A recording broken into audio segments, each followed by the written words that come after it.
पहला स्टॉक इस वीडियो का है बीकाजी फूड्स इंटरनेशनल लिमिटेड। पिछले भी किसी वीडियो में मैंने बोला था कि मैं इसको टारगेट कर रहा हूँ, मुझे ये स्टॉक चाहिए। रीज़न मैंने बताया था कि जितने भी अभी ट्रेन्स वगैरह दिख रही हैं वंदे भारत टाइप की, उसमें जो खाना सर्व किया जाता है उसमें बीकाजी के प्रोडक्ट्स बहुत ज़्यादा अमाउंट में दिए जा रहे हैं। ऑल्सो रेलवे स्टेशंस पे अब मुझे बीकाजी थोड़ा ज़्यादा दिखाई दे रहा है। तो एक तो ये ऐसे ही बहुत फेमस कंपनी है भुजिया नमकीन वगैरह के सेक्शन में, और उसके अलावा अब ये मुझे और ज़्यादा दिखने लगी है। तो इसीलिए मेरा पर्सनल पॉइंट ऑफ व्यू है कि मैं इसमें एंटर करना चाह रहा हूँ।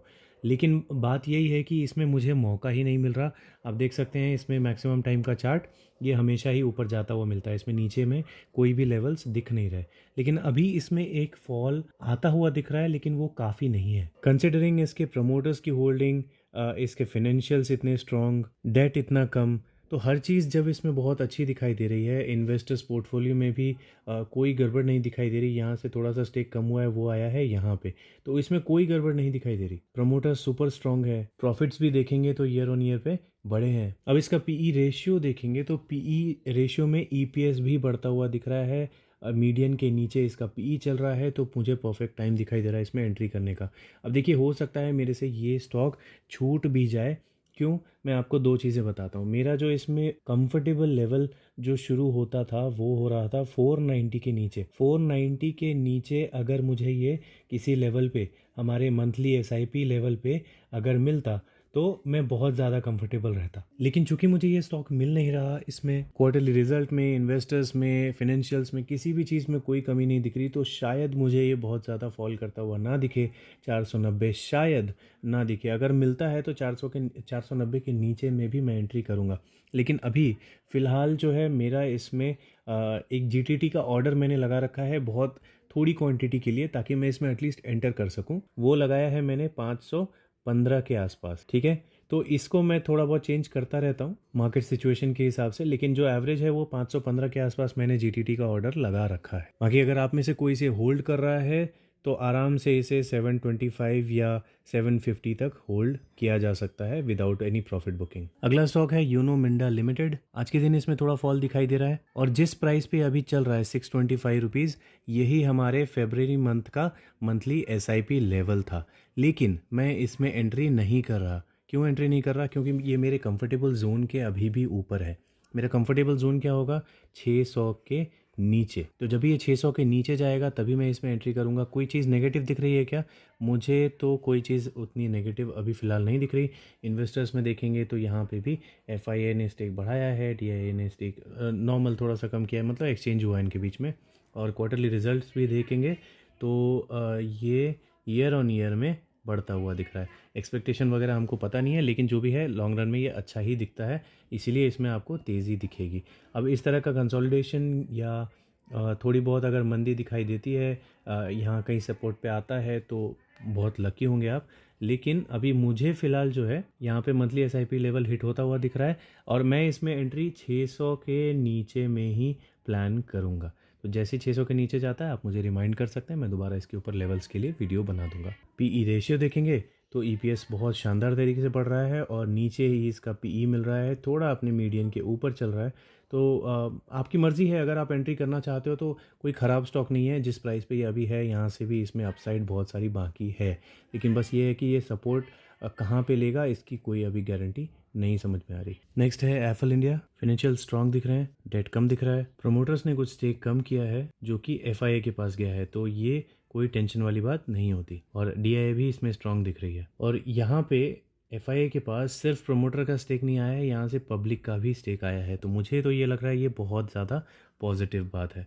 Okay, quarterly results year on year में बेटर होते हुए दिख रहे हैं, इवन क्वार्टरली में भी बेटर होते हुए दिख रहे हैं। पीई रेशियो में ईपीएस ऊपर जाता हुआ और मीडियन के नीचे पीई दिखाई दे रहा है, तो परफेक्ट टाइम लग रहा है इसमें इन्वेस्टमेंट करने के लिए। तो हम लोग इन्वेस्टमेंट इसमें कहाँ पे करेंगे? देखो, अभी देखने में मैक्सिमम टाइम का चार्ट ये बता रहा है कि यहाँ पे इसमें कंसोलिडेशन काफ़ी लंबे टाइम से चल रहा है। मेरा जो इसमें फेब्रवरी मंथ में इन्वेस्टमेंट करने का लेवल था वो 1080 के आसपास कहीं पे था। और अगर आप इसमें कैंडल अपना ब्रोकर के ऐप में जाके ओपन करके देखोगे तो अराउंड 1085 से ये कल के दिन पलटा है ऊपर की तरफ। तो अब ये हो सकता है कि ये वापस नीचे शायद ना आए। कभी कभी क्या होता है, मान लो अगर 600 का लेवल है तो स्टॉक क्या होता है 600 के थोड़ा सा ऊपर से आके वापस पलट जाता है और उसके बाद ऊपर जाना शुरू कर देता है। तो कभी कभी हमारे लेवल्स को टच नहीं करता, ब्रेक नहीं करता, ऐसा भी होता है। ठीक है, ऐसा होगा ये मैं नहीं बोल रहा, लेकिन हाँ ऐसा भी होता है।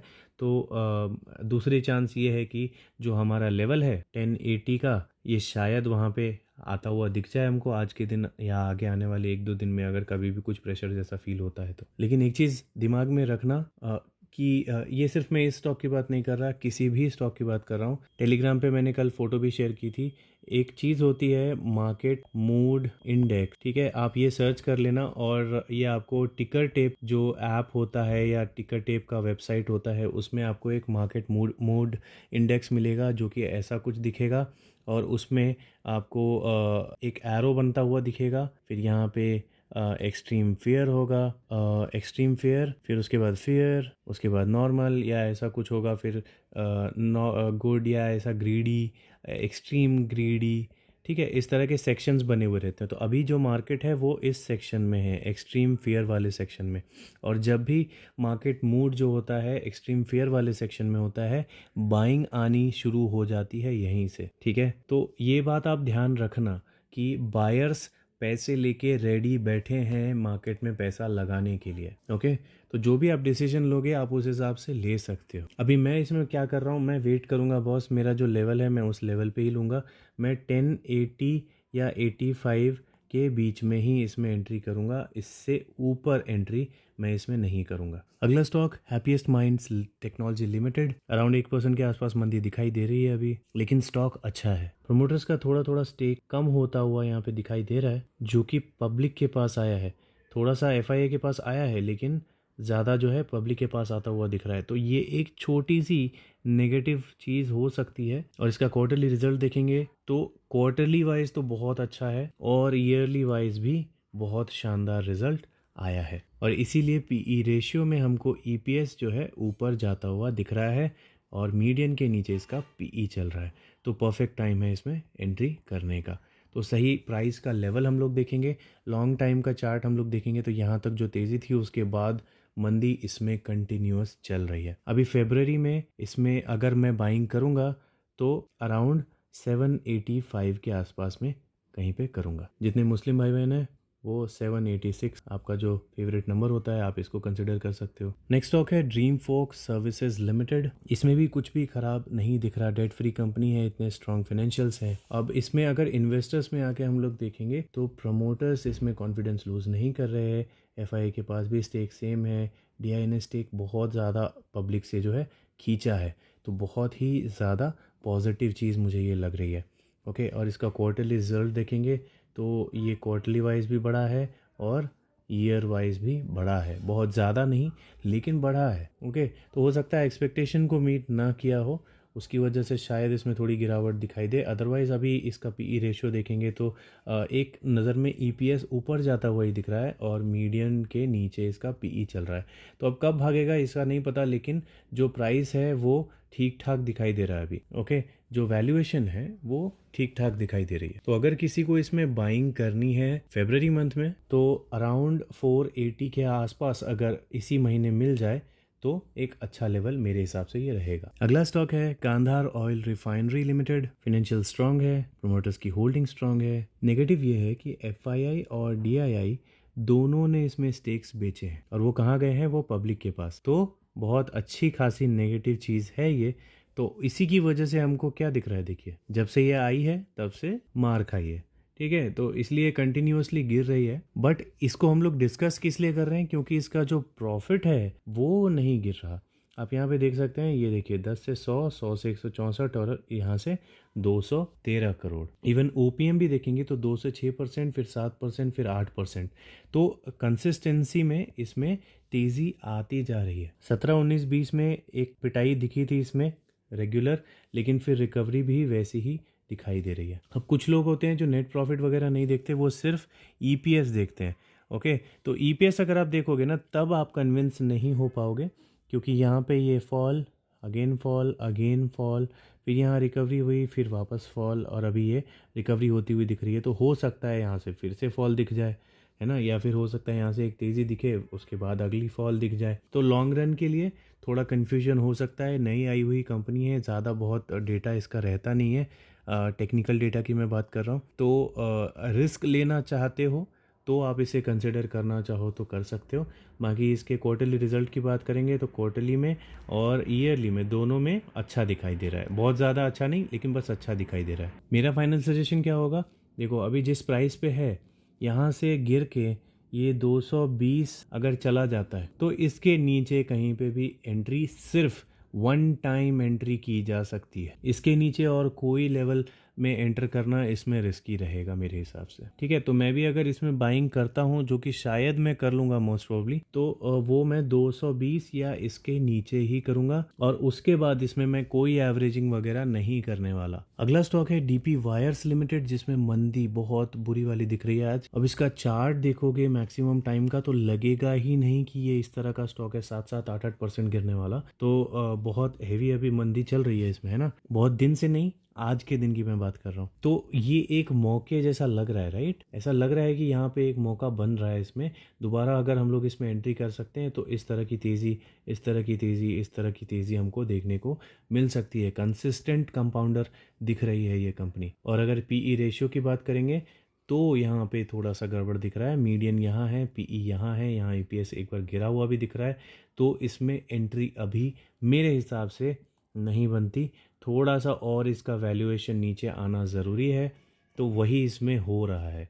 ओके, इसका जो पीई है वो नीचे गिरना ज़रूरी है। उसके अलावा यहाँ पे फाइनेंशियल्स में कोई कमी नहीं है, प्रोमोटर्स की होल्डिंग मैक्सिमम है, डिविडेंड भी दे रही है कंपनी, और debt free kind of company है, तो कोई इसमें इश्यू नहीं दिखाई देता। एफआईआईडीआई इसमें नहीं है। क्वार्टरली रिजल्ट अगर चेक करेंगे तो क्वार्टरली वाइज अच्छे नहीं आए हैं और ईयरली वाइज भी अच्छे नहीं आए हैं। तो देखो इसी की वजह से क्या हो रहा है, इसमें मंदी हो रही है ना, इसी की वजह से इसमें फॉल दिखाई दिया है। और प्लस पीई रेशियो भी वही बोल रहा है कि बहुत ज़्यादा ऊपर है। तो इसको नीचे आने दो, थोड़ा टाइम दो, टारगेट में रखो, स्टॉक अच्छा है लेकिन थोड़ा टाइम देना पड़ेगा, इसको थोड़ा नीचे आना पड़ेगा। अभी इसमें जो पहला सपोर्ट बनेगा वो मुझे लगता है ये जो हाई है, इस हाई के आसपास में कहीं पे बनेगा। अगर इसको भी ये ब्रेक कर देता है तो ऑब्वियसली उसके बाद ये हाई बोल लो, फिर उसके बाद ये सपोर्ट बोल लो, ऐसे करके सपोर्ट्स बनते हैं। ठीक है, इस तरह से ये 3 सपोर्ट हो गए, फिर चौथा सपोर्ट यहाँ हो जाएगा, है ना, इस तरह से। अब ये इतना नीचे गिरेगा उसका कोई वो अता पता नहीं है। हम लोग पीई रेशियो देखते रहेंगे और उसके बाद हम लोग इसमें डिसीजन लेंगे। अगला अगर इसका क्वार्टरली रिजल्ट बहुत अच्छा आ जाता है तब हम लोग इसमें एंट्री कर सकते हैं। अदरवाइज़ अब किसी को फरवरी में इसमें एंट्री करनी ही है, ज़िद है कि मुझे करना ही है चाहे जैसा भी रिजल्ट हो, तो 450 का इसमें एक लेवल है। अगला स्टॉक है टाटा टेक्नोलॉजीज़, काफ़ी लोगों का फेवरेट स्टॉक है, डेट फ्री है, फाइनेंशियल्स बहुत अच्छे हैं, लेकिन जब से आई है तब से सिर्फ गिर रही है। और मुझे ऐसा लगता है कि थोड़ा सा और गिरना चाहिए ताकि मैं खरीद सकूं। ओके, तो मेरे पास ये स्टॉक नहीं है। अगर आपके पास आईपीओ के लेवल में है तब तो आपके पास अभी भी प्रॉफिट में ही होगा, लेकिन अगर किसी ने इसके मार्केट में आने के बाद इसमें बाइंग की है तो वो अभी लॉस में होगा, इसके चांसेस ज़्यादा है। पीई रेशियो देखेंगे तो मीडियन से बहुत नीचे इसका पीई चल रहा है, तो बाइंग तो इसमें की जा सकती है, लेकिन एक बार चेक कर लेते हैं इन्वेस्टर्स। तो यहाँ पे एफआईआईडीआई के पास इतनी स्टॉक हैं और बाकी पब्लिक के पास है। ओके, तो यहाँ पे ज़्यादा कुछ पता नहीं चला हमें। प्रॉफिट एंड लॉस हम लोग एक बार चेक करेंगे तो यहाँ पे क्या दिख रहा है, यहाँ पे फॉल था, यहाँ पे फॉल था, फिर तेज़ी। तो हो सकता है कि ये तेज़ी जो है ये कंटिन्यू रहती रहे। जैसा अभी टाटा का नाम चल रहा है, काम चल रहा है, तो उस हिसाब से लगता है कि शायद ये ग्रो करना चाहिए। ओके, और क्वार्टरली डेटा देखेंगे तो Q1Q पे अच्छा दिखाई दे रहा है और ईयरली वाइज भी अच्छा दिखाई दे रहा है। तो रिजल्ट वाइज तो अच्छा है, उसके हिसाब से अगर मैं इसमें एंट्री करना चाहता हूँ तो 1050 के आसपास मैं इसे लेना चाहूँगा इसी महीने। अगर फरवरी में मुझे मिल जाता है तो थोड़ी सी एक रिकवरी यहाँ पे दिख रही है। पिछले कुछ दिनों से ऐसा लग रहा है कि ये नीचे नहीं जाना चाह रहा, लेकिन मुझे चाहिए तो ये 1050 पे ही चाहिए। अदरवाइज़ मैं इसमें वेट करने में ओके हूँ, या तो मिस करने के लिए भी ओके हूँ, क्योंकि मुझे पता है कि ये बहुत धड़ाधड़ आपको कमा के नहीं देगी तो थोड़ा स्लो ही, है ना, तो इसलिए अगर मुझे बहुत अच्छे बॉटम पे मिलती है तो ही मैं इसमें एंट्री करूंगा। नेक्स्ट है radiant cash management services limited. बहुत ज़्यादा डिविडेंड देने वाली कंपनी है, फिनेंशियल्स अच्छे हैं, प्रोमोटर्स की होल्डिंग भी अच्छी है, debt free kind of company है। एफआईए ने अपना स्टेक आधा किया है और वही स्टेक डीआईए ने बढ़ा लिया है, मतलब यहाँ से ये ट्रांसफ़र हुआ है। रिजल्ट देखेंगे तो Q1Q पे बड़े हैं और ईयर ऑन ईयर में कम हुए हैं, ठीक है। तो इसकी वजह से इसमें हो सकता है मंदी कंटिन्यू रहे। बाकी ईपीएस देखेंगे तो ईपीएस कंसिस्टेंसी में नीचे जा रहा है और मीडियन से ऊपर अभी इसका पीई जा रहा है। तो मेरे हिसाब से तो इसमें इन्वेस्टमेंट अभी नहीं करें तो ज़्यादा अच्छा होगा। अगला स्टॉक है जीएमएम फॉडला। कल किसी ने पूछा था इसके बारे में, तो देख लो डेट इसका थोड़ा ज़्यादा है। ये एक इकलौती नेगेटिव चीज़ मुझे यहाँ पे दिखाई दे रही है। बाकी डिविडेंड देती है कंपनी, प्रोमोटर्स की होल्डिंग अच्छी नहीं है, लेकिन इन्वेस्टर्स में आके हम लोग अगर ईयरली देखें तो इसमें क्या हुआ है, यहाँ पर तो मैक्सिमम था, फिर यहाँ पे इन्होंने कम किया। वो गया किसके पास, डीआईए के पास और पब्लिक के पास। तो ये यहीं से थोड़ा सा अच्छा नहीं दिख रहा था। अभी देखो यहाँ पे भी पब्लिक का स्टेक बढ़ा है, ओके, और यहाँ पे प्रोमोटर्स का स्टेक कम हुआ है। यहाँ पे थोड़ा बहुत एफआईए का बढ़ा है, थोड़ा बहुत डीआईए का बढ़ा है, लेकिन सबसे ज़्यादा किसका बढ़ा है, पब्लिक का। तो मेरे हिसाब से तो ये थोड़ी नेगेटिव या फिर बोल सकते हैं डेंजरस काइंड ऑफ सिचुएशन मुझे लगती है। बाकी अब ये पब्लिक में कौन से इंस्टीट्यूशंस हैं, किन्होंने अभी इसे रिसेंटली बाय किया है, वो आप देख सकते हो। तो यहाँ पे उतना पता नहीं चल रहा।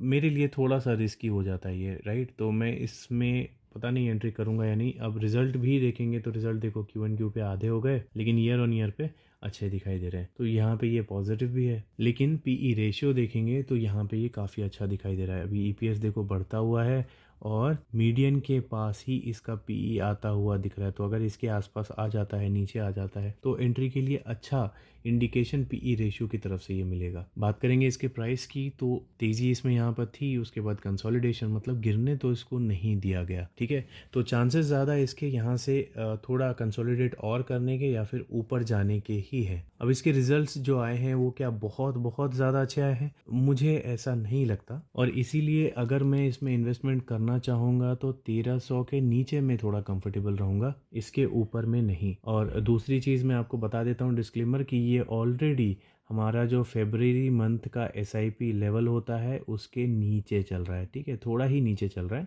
बहुत ज़्यादा नहीं। तो किसी को अगर एसआईपी लेवल पे बहुत ज़्यादा ट्रस्ट है तो आप यहाँ पे बाइंग कर सकते हो जो इसका प्राइस चल रहा है। अदरवाइज मैं इसमें वेट करूँगा 1300 के नीचे जाने का। अगला स्टॉक है सीएमएस इन्फो सिस्टम्स। अच्छे फाइनेंशियल्स, अच्छा डिविडेंड, कमज़ोर होल्डिंग है प्रोमोटर्स की, डेट फ्री है कंपनी। अभी कमज़ोर होल्डिंग क्यों है, क्योंकि यहाँ पे जो इनका स्टेक था प्रोमोटर्स का वो शिफ्ट होके गया एफआईए के पास एंड डीआईए के पास, थोड़ा सा पब्लिक के पास भी आया है ना। तो पॉजिटिव तो नहीं बोलना चाहिए, इसे न्यूट्रल बोलना चाहिए।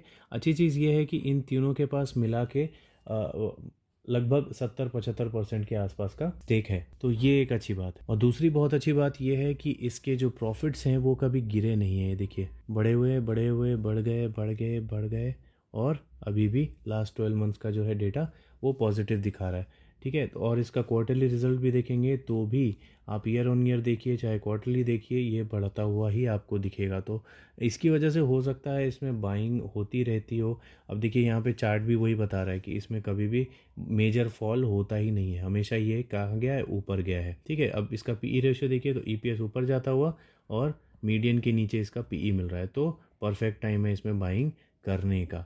तो कहाँ पे बाइंग करें, देखिए अगर फेब्रुअरी मंथ में ही मुझे ये 350 के नीचे मिलता है कहीं पे भी, मैं 350 के नीचे में इसमें बाइंग करने में कंफर्टेबल रहूँगा, ठीक है। हर चीज़ मुझे ठीक लग रही है तो 350 के नीचे इसमें खरीदारी की जा सकती है अच्छी क्वांटिटी में, ठीक है गाइज। इस वीडियो में इतना ही रहने देते हैं और आगे आने वाले वीडियो में मैं इसको कंटिन्यू करूँगा और भी जो स्टॉक्स हैं उनके लेवल्स वगैरह आपसे शेयर करूँगा। और जो भी आप स्टॉक्स चाहते हो कि बहुत ज़्यादा गिरे हुए हैं और उनके लेवल्स जानना ज़रूरी है, तो इसी वीडियो के कमेंट में उनके नाम लिख देना, मैं उनको अगली वीडियो में ऐड कर लूँगा, ठीक है। चलिए मिलते हैं।